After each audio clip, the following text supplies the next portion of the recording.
Quid pro quo with Ukraine. The president says it never happened. But on Capitol Hill, a stream of diplomats tell a much different story. Could it, should it be enough to impeach Donald J. Trump? Here at home, a convicted felon one election away from serving on city council. As voters await a court decision, will a loophole in Texas law allow Cynthia Bailey to assume public office? And after years of standing firm on its founders' beliefs, Chick-fil-A cuts ties with groups opposed to same-sex marriage. Was it an epiphany, or did the popular chain fold to progressive pressure?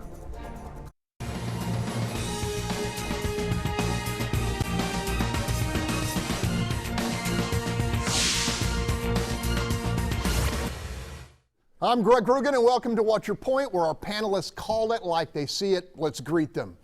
Starting us off, legendary reporter turned investigative media consultant Wayne Dolcefino. Next up, legal analyst and Houston attorney Carmen Roe. In the 3 spot, Bob Price, associate editor of Breitbart Texas. Batting cleanup, longtime super neighborhood leader Tomaro Bell. Next up, Charles Blain, founder of the advocacy group Urban Reform. And closing us out on the hot corner, educator, writer, and radio host Antonio Diaz. Let's get going. Now, before we tackle all things impeachment and President Trump, we turn to a controversial constitutional question disrupting the democratic process right here at home. On November 5th, Cynthia Bailey finished second in the race to represent District B on Houston City Council and appeared headed for a runoff.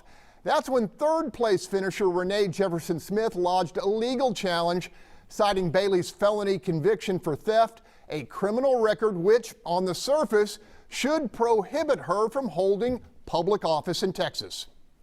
It's about being honest, about integrity, about the character of the individual, and about telling the truth.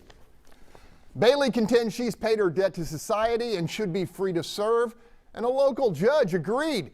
The case is now before an appeals court, forcing Harris County to postpone the runoff indefinitely and ultimately to pay the high cost of a special election. Tomaro Bell, you were at that hearing. What's your take on this? For myself and for many people, I went to find out what was going on and what was this really about. If this was sour grapes, or was this really about a community being left out of the process that's normal for the state of Texas. The state has laws in place for elections, and people were wondering, how did this get this far? Because in this same race in District B, Willie D attempted to be a part of this race, and because he had a convicted felony, he was not allowed. So they couldn't understand who had certified this. How did you get to this point? And most of them agreed that in District A, District C, District E, even in District D, this never would have happened. So they wanted to know, what was this about, and was their neighborhood being neglected and not following the same rules that apply to all other state elections? Okay. Bob Price, what do you think of this? Well, just more scandal at City Hall, right, with the mayor's involvement in this and other things going on. But there's a couple of legal issues that are in play here. The first is there's been an attorney general's opinion that a convicted felon cannot run for office, and that is yet to be completely firmed out in the courts. But the law is pretty clear on what it says. So the second issue, though, is the timeliness of this lawsuit. The lawsuit, according to Texas Election Code, has to be filed before early voting starts, right, in the main election. So the fact that they're waiting until after the results are in and you end up in third place probably will disqualify this lawsuit. Okay, we found out this week that Cynthia Bailey actually worked on the Sylvester Turner campaign to the tune of about 17 grand over 5 or 6 months. Charles Blain, as you've watched this unfold, what's your take? That's one of the big issues, that the mayor certified this election, did not recuse himself from the vote, did not let anybody know that this woman was working for his campaign. That's a big problem. I mean, any other instance, we would want to know that information prior to. And I think that gives more credence to the argument that a lot of people make that, you know, we see a lot of other cities in Texas where the mayor doesn't necessarily have a vote on every agenda item. Well, maybe we should start to see things like that here, because why would he not let us know that? But I think this race brings up so many other issues as well. I mean, Willie D was honest about his prior conviction and was theoretically punished by not being allowed to go on the ballot. She lied about hers to get on the ballot, and now she's being rewarded by being allowed to stay on the ballot, and that's a problem. Then you have the District B residents who are likely not going to have their votes counted. If she wins, she probably won't be seated. If she loses, there's going to be an argument there that she lost because everybody realized that she couldn't win. And so I think you're going to have a lot of residents there who are frustrated that their votes aren't counted. And then what is the impact of that on the mayor's race, on the at-large races, when you're delaying an election and these people have no other reason to really come out right now? So there's so many issues.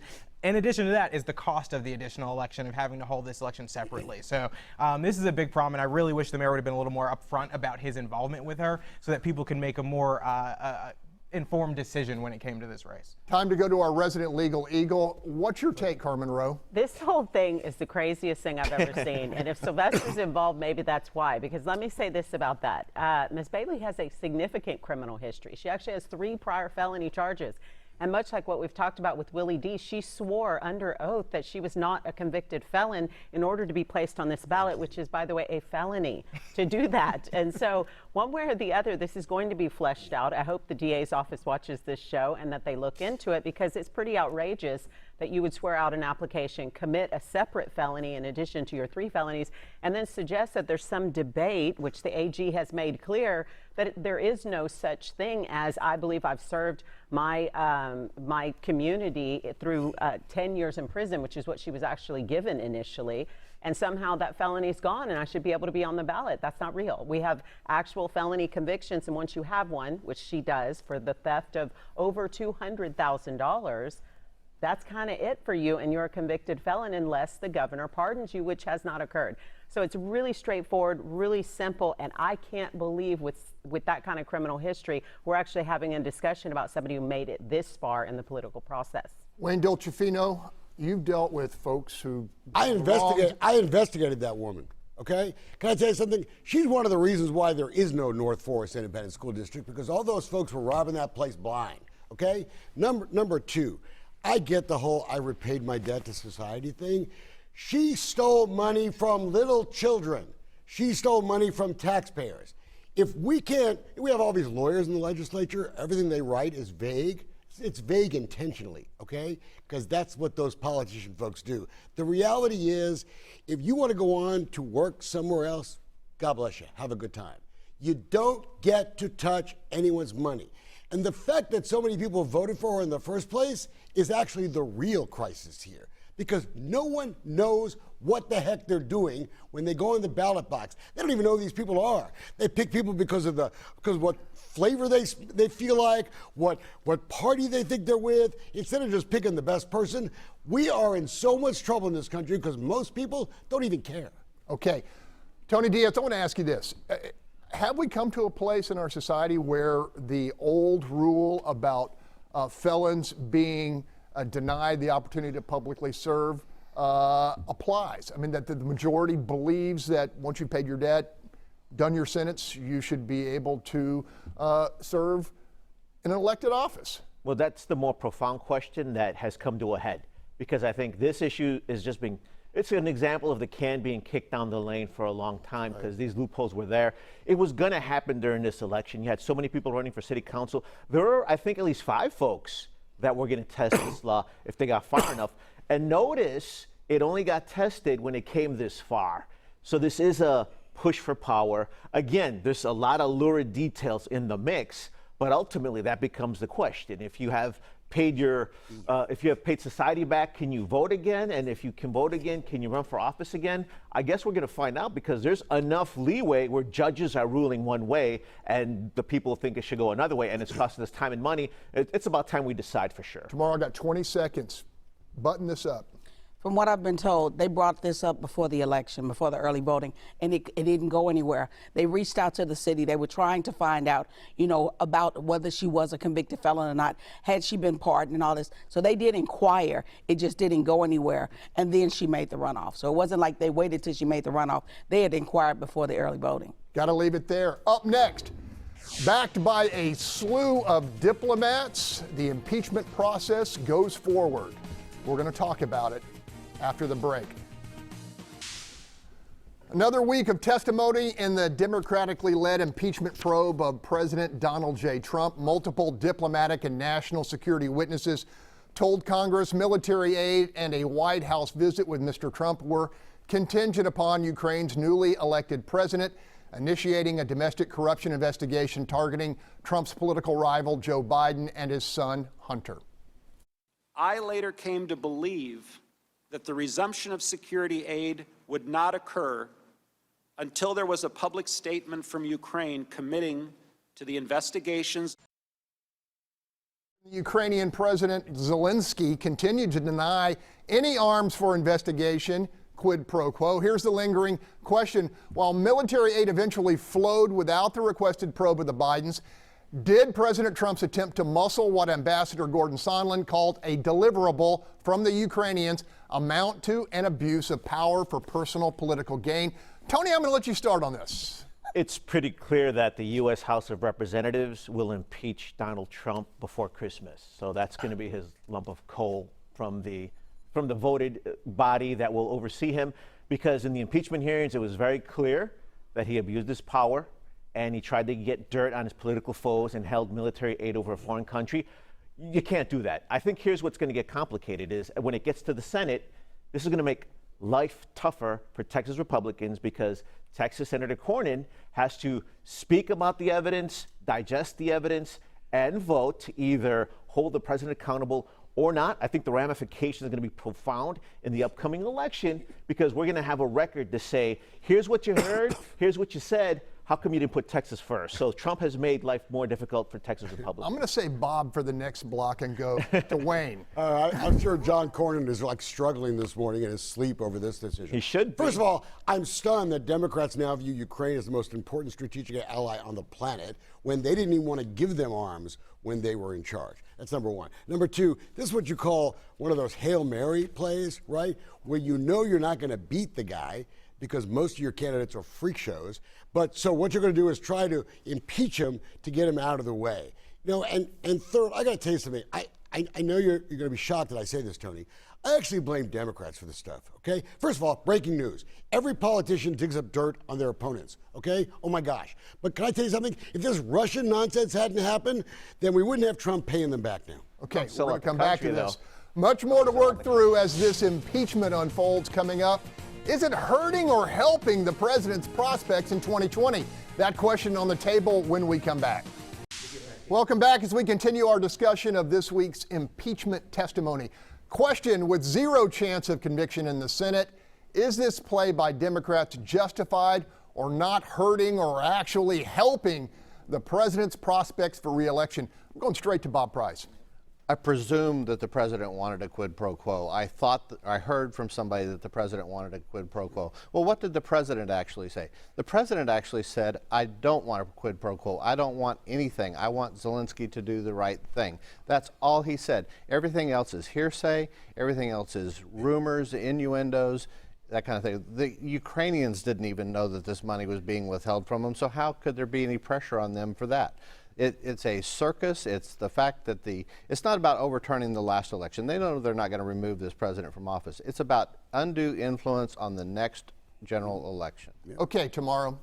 The president said everything that Bob said when he knew they were taping him, when he knew he was being watched, and he knew the whistleblower was talking. talking. Who heard it from the president? That's when I did not interrupt you. That is when he said that he did not want to quid pro quo.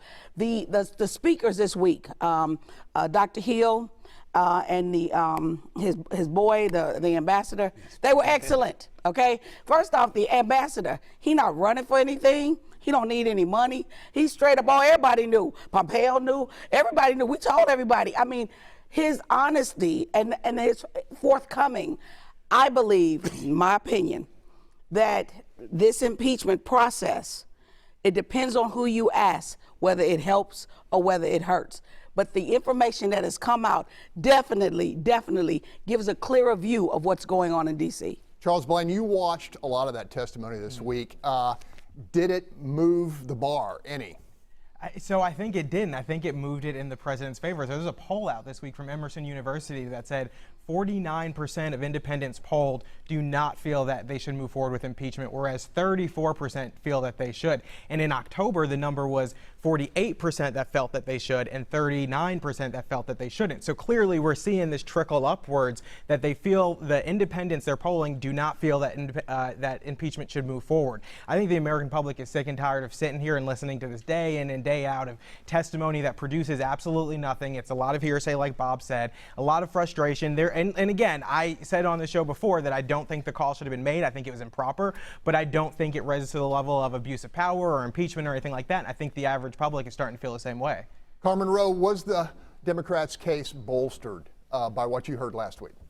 No, I don't think so. I mean, I just don't think, I think it sounds really bad, but I think most of what everybody's hearing is discretionary from the president's point of view about what he can and can't do, but none of it sounds criminal. None of it rises to the level of an abuse of power. And so for a lot of people, it is about weakening the presidency coming into the 2020 campaign.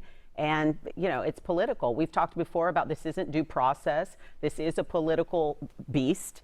And it's not a matter of whether or not we're going to have a hearing and we're going to have evidence that's going to rise to a burden of proof that you would require in courts. But at the same time, it's a situation where President Trump is probably benefiting from the lack of evidence or the lack of compelling evidence that the Democrats keep saying is out there. And so I think it hurts them more than it helps them. And I think what Tony said is true. You know, this is going to result in an impeachment in the House, and then it's going to go nowhere in the Senate. Okay, the counter argument that as these impeachment proceedings continue, Congress is doing nothing. Wayne. No, look, but that's part of the game here, right? And it's not just Democrats. Look, I want to be unusually fair here, okay? Everybody plays these stupid games, right? I mean, I saw the breaking news this weekend on CNN that Devin Nunes went to Europe and talked to a Ukrainian guy. How dare him? You know, and then I say, well, Adam Schiff was recorded on a phone call with some guys who claim they had naked pictures of Donald Trump, and that's just fine. I just don't understand the hypocrisy. Everybody does it. It's called politics. It's ugly, but it is what it is. Okay, Tony, if you could reel back the clock and you had a choice of impeachment, no impeachment, which way do you go? It's the right thing to do. So I disagree with some of the polls that have been cited, but it's the right thing to do. Additionally, the Republican defense seems to be that it's not blackmail just because it didn't work. I think it is very clearly an abuse of power, and the president is not above the law. It's that simple. This is America. There's a balance of powers. We need to really toe the line, and honestly, I don't care how it looks in the polls. I think the Democrats should be proud of their party for standing up for the Constitution. Final word, Bob, about 20 seconds. The Democrats are doing a great disservice to this country in terms of what they're not doing in Congress. They're not passing the USMCA bill for the treaty between Mexico and Canada. They're not securing this border. They're not passing any kind of infrastructure legislation. They're not passing criminal justice reform. They're not dealing with any of the important issues that they set out as their agenda for this Congress. Got to leave it right there. Still ahead, the needless bloodshed of the deadly Harding Street drug raid draws federal indictments. Will parallel prosecutions dig up more truth? We will plow into that prospect in just a few minutes, so stick around. New developments this week in the notorious Harding Street drug raid, which left 2 innocent civilians dead and 5 police officers wounded.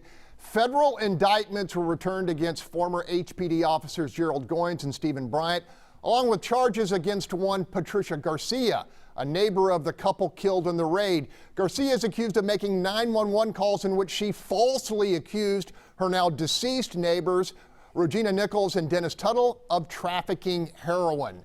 Now, these federal charges parallel an ongoing criminal investigation by the Harris County District Attorney's Office. Question with the feds involved, will evidence of wrongdoing run deeper in the department? I'm going to go to Carmen Roe for sure. This is a great thing for everyone. The truth is that local review of this case just isn't going to ever be enough. We're going to amass all of the resources of the federal government, and we're going to get in there the way that federal agents do, and they're going to work this up. They're going to investigate it, and we're going to find out once and for all what happened inside that house. And as we sit here today, we still don't know some of the key details about how these people died. So I look forward to the information we're going to get. I know what you're going to say, but I'm going to go to him first quickly. Yeah, so I'm glad to see some level of accountability because we're not seeing it from city leadership, HPD leadership, or even the police officers union leadership. Last week, just last week, if they still feel that these two civilians were dirtbags, which is what the language that the police office union president said the night of this shooting, the vice president said, yes, they're still dirtbags, and he said, had they complied, then they would still be alive. So it's really frightening to know that the police officer union feels that you need to comply with the rogue government using an unjust warrant to do an illegal raid to stay alive in the city. Tough stuff. Tomaro Bell. Look, I am glad that the federal government is coming in and taking a look at this, but this is my problem with this. Why did it take so long? Officer Goins has killed over 7 to 8 people in his career, and nothing was done. No feds came in, nobody looked into it. Why did it take this for them to finally come down and look into it? Of course they're going to find other crimes. Of course they're going to find more things. And that is what happens when an outside source investigates. You have an officer who's currently on the force who has killed over 8 people. Okay? I'm not saying I am sorry that this happened to them. I am very sorry for that family loss and that this occurred. But why did it take this for them finally to come in and look at this? African Americans are killed all around the country by police and the feds don't step up. But they're finally coming in. Bob, you work closely with law enforcement. Any thoughts on what's going on with this investigation? Well, I think these charges are the tip of the iceberg in this particular case and probably extending into other cases that these officers and others carrying out similar tactics were involved in. You know, when they did the search after this, they found more drugs in this officer's car. They found a stolen gun in his car. It's clear that there's a lot of corrupt things going on in this particular thing, and it makes you wonder if there's a culture in there that allows for that to happen. It needs to be looked into. The federal government's doing the right thing being involved in this. They're holding Goins, by the way, without bond because they feel he's a flight risk. Okay, I'm sure we're going to talk about it again. On deck, she survived the November 5th election to challenge incumbent Michael Kubosh in a December runoff. City Council at Large 3 candidate Janaeya Carmouche is in our hot seat to make her case for change. Welcome back. In the race for City Council at Large position 1, I believe it's position 3. Janaeya Carmouche drew enough support to advance to the December 14th runoff against incumbent Michael Kubosh. Carmouche is projecting a progressive platform and pledges significant structural change to improve flood protection, transportation, and community development. She's also proposing better pay for city workers and better access for small business to city contracts. Janaeya Carmouche, welcome to the hot seat. Thank you. Thanks for having me. Right off the top, clearly something you said connected with voters. Yes. What was that? You know, I think it's my authentic pursuit of equity. I grew up in the Trinity Gardens area. I'm a lifelong Houstonian. I understand the role that government can play in improving the quality of life of others. And, you know, I've had enough life experience where I understand fully the hills and the valleys that many of our fellow Houstonians incur as residents here. Look, you talked about significant structural change. Let's address the number one concern of Houstonians, which is flood protection. What would you do on council to make Houston more flood resistant? So there are a number of ways we can mitigate flooding here in the city of Houston. Obviously, infrastructure has been woefully underfunded for decades. But now that we recognize the issue, we can take part in the new technology, more green and sustainable solutions. We can make sure that there's a regional plan. One of the objectives that I have if I'm elected, is to create a regional flood plan commission. And so that's partnering with the county, the city, and private interests to ensure that we're working together to develop a cohesive and comprehensive plan for the region, not just the city of Houston, because I find that we've been working in silos, and it's time for us to come together. Okay, some call it spending, some call it investment. Right now, the city of Houston has a cap on how much it can raise property taxes. Absolutely. Mayor Turner has said this revenue cap needs to be lifted so the city can address big issues. How do you feel? Do you agree? I actually agree. It's had nominal relief for residents, but it's caused tremendous impairment to the services that those same residents need. And so in order for us to move forward and provide those daily quality of life services that our residents require and that we're required to provide, we're going to have to remove or expand that cap. Look, you've advocated for better pay for city employees. And yet our firefighters haven't gotten a raise in 6 years despite a citywide vote approving a major hike. How would you try to address that issue? I know that's a negotiation between the mayor, council has been frustrated, but what's your take on it? So I've actually been a part of city council before. I worked at city council from 2006 to 2010 and saw this same conversation take place between the firefighters and the mayor at the time and subsequent mayor. I believe our firefighters deserve a raise. I absolutely believe our first responders are deserving to be paid on par with their peers in comparable cities, but I don't want it to be at the expense of other departments and at the services that are to be provided to our community. So we need to come to an understanding of how to incrementally increase their pay so that it doesn't create disparages in how we provide services, because that's our #1 job. Janaeya, your opponent, Michael Kubosh, says he's a firewall against some of the mayor's policies at a fundamental level. Why are you a better choice to represent the entire city? I'm a better choice because I believe in negotiation. I believe in conversation to make sure that we have a mutually beneficial, we meet at a mutually beneficial place that is most beneficial to the community. I understand making sure that we are good stewards of the budget, but I also understand that we need to be innovative as a city in order to attract new residents, new businesses, and to provide a better quality of life for our younger residents, our children who are growing into this city and are going to inherit whatever decisions that we make. Look, it could be a big issue with the next council. Is it time to bring back an equal rights ordinance to the voters? Absolutely. The initial ordinance covered 15 different classes. So right now we have Houston residents that don't have the ability to create a file or a report on someone who may have violated their rights. Their only recourse is going to a national entity, and that could take months to years. And so without a local opportunity to state their case and have some sort of resolution, we're leaving many individuals like pregnant mothers, young dads, children at the risk of being unable to defend themselves in public spaces. Janaeya, Carmouche, thanks for taking the hot seat. We hope to talk to you again, okay? Thanks. Okay, still ahead. Chick-fil-A extends an olive branch to the gay community, cutting off contributions to socially conservative causes. Did the popular chain see a new light of acceptance or simply cave to political pressure? Our panel tackles the topic after the break. Welcome back. Under heavy progressive pressure, Chick-fil-A says it will no longer contribute to charities which oppose same-sex marriage. The super popular fast food franchise, whose faith-filled founders forego billions by shutting down on Sundays, announced this week that the corporation will cease support of organizations identified by LGBTQ activists as discriminatory toward the gay community. Conservatives, including Texas Governor Greg Abbott, viewed the decision as caving to a vocal special interest. Abbott, who supported a new law protecting businesses like Chick-fil-A from progressive governmental backlash, took to Twitter saying, "I'm headed to Bill Miller's tonight," a reference to the Texas barbecue chain whose owners are staunchly conservative. Wayne, you got your tie fixed? Okay, so what's your take on it? I just want to look good for you.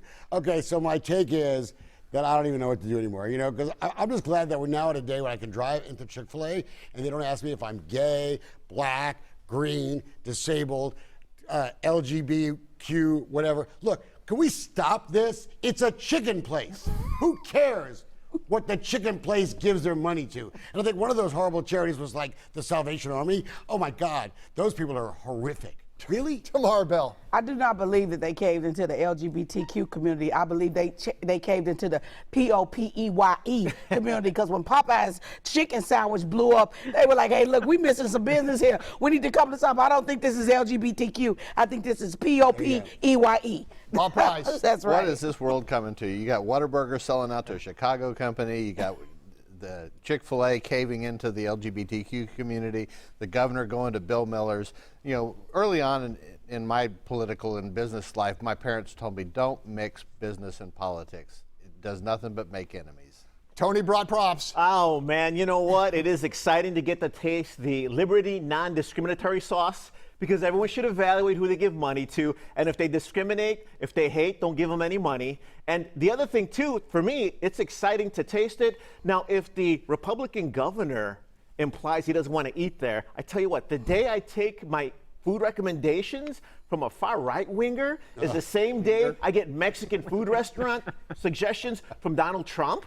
So I hope they both enjoy their final terms in office, because the Liberty non-discriminatory sauce is spreading, and it's going to be huge here in Texas. Delicious. Charles Blain, 15 seconds. So I guess Tony now supports the Texas conservative lawmaker legislation from last session that saved Chick-fil-A bill. So I'm guessing he's on board with that now. Well, I think conservative lawmakers are just mad about this because they spent so much time last session working on this Save Chick-fil-A bill, and then Chick-fil-A goes and does this. So, I mean, it's their non-discriminatory. This is gender-fried. Carmen, just a quick final word. This is about M-O-N-E-Y. That's right. If Greg wants to go eat barbecue, he can, because this is the #1 restaurant for all millennials, and they're making lots of money, and now they know it. And so, yes, absolutely, they're trying to get centralized so they can make more of it.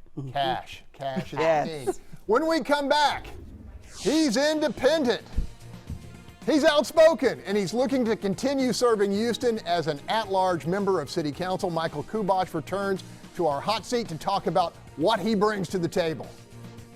Welcome back. We return to the runoff for City Council at-large position 3. Incumbent Michael Kubosh was the top vote getter in the November 5th election. Well known for his staunch support of first responders and ongoing crusade for government transparency, Kubosh has been unafraid to challenge Mayor Turner when necessary on the issues of fiscal responsibility and the continuing impasse over fair pay for firefighters. Councilman Kubosh, welcome back to the hot seat. It's good to be here. Okay, you were close to re-election without a runoff. What about your record these past 4 years resonated with voters? Well, I believe the people realize that I'm an independent voice. I stand up. When I see something wrong, I speak up. Years ago, I saw that the red light cameras were taking $46 million out of the city of Houston. I spoke up, did something about it. That's why they're not here today. I've taken action when the cars were in the bayou. I spoke up. I got an agreement between the city and the county and got them out. When I realized that there was a doctor trying to kill his girlfriend, I spoke up and got him two consecutive terms of life in prison. I speak up when I see things that are wrong. Okay, you have not supported a lifting of the property tax cap, what some call the rev cap. Why do you feel that way? Well, you know, Fitch says that one of the rating agencies that we're bringing in 3.6% more money each year than the year before. We don't really have a revenue problem. We're bringing in a lot of money, and it's a property tax cap. This would hurt the seniors and others on fixed incomes if we started raising their property tax. I believe that the citizens put it in place, and I believe it's got to be the citizens to take it out if they want to do that. Councilman, flood resistance is the #1 issue for voters. Has the city done enough, and do you believe drainage fee dollars are going to the right place? Well, certainly we haven't done enough because we're still flooding. We've got to do better. And not only that, when citizens flood, we should have given them another appraisal on their property. There's a provision in the statute where government officials like myself, the city council, could have voted to reappraise their property. But we made them pay the pre-Harvey appraisal rates on a post-Harvey flooded house. That's egregious. We've got to do better. Concerning the drainage fee, that money needs to be put into drainage programs that will mitigate flooding throughout the city of Houston. Okay, public safety is the second biggest issue for voters. It's a big issue for you. Firefighters are still at war with the mayor, and HPD is still short hundreds of officers. What's the solution? Well, I'm really sad that our firefighters and our police are at odds with each other in lawsuits. We've got to do better on that. That's why I've been advocating that once I get back into office, we really need to look at a charter amendment that changes the city attorney from an appointed position to an elected position so that he actually represents the voters of the city of Houston and the taxpayers instead of being the mayor's attorney. We need this independent voice that will raise a level where we will get out of these frivolous lawsuits. Now, public safety is a problem. I mean, you know that there's a lot of crimes that are not being reported because the officers aren't arresting them because they just release them. Look, your opponent says it's time for significant structural change in multiple areas of city government. Do you agree or disagree? Structural change. I don't really know what that means, but I will say this, that we need to change the charter so that council members can put things on the agenda without being at odds with whoever the mayor is. And there are things that we need to do that will give more of the voice to the people. $397 million was spent last year on projects or on things that the city council never seen and never got to vote on. That's 16.5% of the total budget is spent under $50,000 that we never get to vote on. I want to roll back. What frustrates you most about the impasse with firefighters over pay parity? Well, first of all, this is what people hate about government. You have a vote and then we throw the vote out. So the people's will is not being followed. People hate that about government. They did that on the red light cameras with us, but we had to go to the U.S. Supreme Court to get that charter amendment fixed on the charter. This is what concerns me, is that we have got to follow the law, and the law is that we have an arbitrator there's a collective bargain. Binding arbitration, collective bargaining between the fire department and the city. Get out of these lawsuits. Let's give these firefighters a raise. The mayor keeps saying, they deserve a raise. They deserve a raise. Well, give it to them. Let's give them something to take the pressure off the pot. Michael Kubosh, always great to have you in the hot seat. Thank you. Okay. Up next, it's bare knuckle time for Democrats looking to rise above the pack. Caustic clashes and the front runner's latest fumble are up for our panel's review after the break. This week I hear him literally say that I don't think we should legalize marijuana. I thought you might have been high when you said it. During a week when billionaire Michael Bloomberg made his late inning bid for the nomination official, the other Democratic presidential contenders gathered in Atlanta this week for a debate that featured plenty of piercing one-on-one assaults and yet another blunder by front-runner Joe Biden. Now, on an issue much closer to home, Congresswoman Tulsi Gabbard blasted Mayor Pete Buttigieg for suggesting he'd consider deploying U.S. military forces to battle Mexican drug cartels. Well, do you seriously think anybody on this stage is proposing invading Mexico? That's not I'm what talking I said. about That's not building what I up. said. I'm talking about building up alliances. And if Okay, Bob, you're just back from the border. Watch that debate. What's your take? Well, she did accuse him of saying that he would basically invade Mexico, and that's not what he said. What he was referring to was the Security and Prosperity Partnership Agreement that was signed by President George W. Bush that does allow for U.S. forces to go into Mexico at the request of the Mexican government. And it may come to that at some point, I don't know. But the real issue is these cartel organizations need to be designated as foreign terrorist organizations. They are committing terroristic acts. They're behaving like terrorists. They need to be treated from a law enforcement standpoint like that. And it was great being down there on the border with the men and women of the Border Patrol last week and seeing how all of this comes together. Biden's big blunder was he said he had the support of the only African-American female senator. I'm going to go quickly to our buddy Charles Blain and then back to you. Yeah, I mean, it's bad to say it when she's literally standing right next to you. At least say it when she's not in the room. I mean, and I think it's a symptom of a larger problem. We keep seeing these gaffes. They keep coming out. And it draws a really good question of if he's capable to handle this job for the next 4 years. And when, it was the same question that they asked of Trump, that they asked of Clinton because of their age when they were running. So I think it's a fair question to ask if they're going to be able to handle this. And I mean, these gaffes, they just keep getting worse. And so I think Bloomberg's going to save them. Quickly. Well, Biden showed he didn't have the grace, intelligence, or sense of humor to handle that grilling, and it's not a grilling. It's a friendly grilling. It's going to be worse from Trump. He was even worse when he attended to Latino protesters who were complaining about his deportation record, and he told them to vote for Trump. So I'm disappointed with Biden. I'm not sure that progressives can support him if he's at the top of the ticket, so I think Uncle Joe's got to go. You think that's the case tomorrow? Joe Biden has lots of support in the African-American community. Look, I said it from the first day he came on. I don't think this was something that he truly heartfelt wanted to do, else he'd have been out there diving. I believe he looked at who could beat Trump.